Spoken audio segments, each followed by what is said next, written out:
Bu garip garibi, bu garip garibi.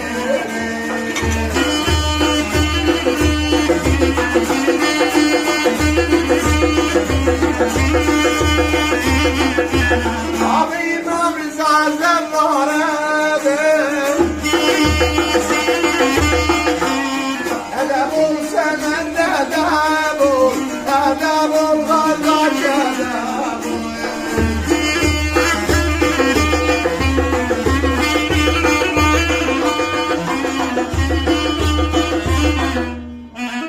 Bu gari Səmədcan İpək qəridir, amma baş üstə görən tarıdır. İmam Rıza Zəvvarıdır, ədəb ol, səməndə ədəb ol. Hacı Muhammed Əziz, Şadım adın əmisi, bizim iki gözümüz, ənam unut verərdi inşallah ki, burada eləşənlərin hamısını sağlıqına. Ağa gənəm, səmən də istədik gələ qəri, qoy. Yallah.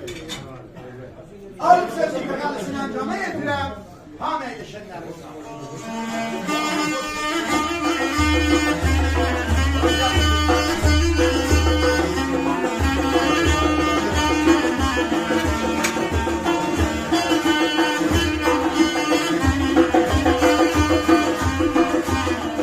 Adı senin sanatların var.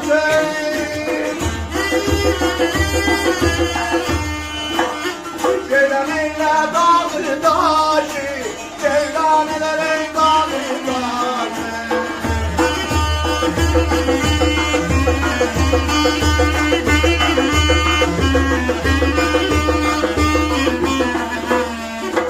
Ay senin yazın kardeşi,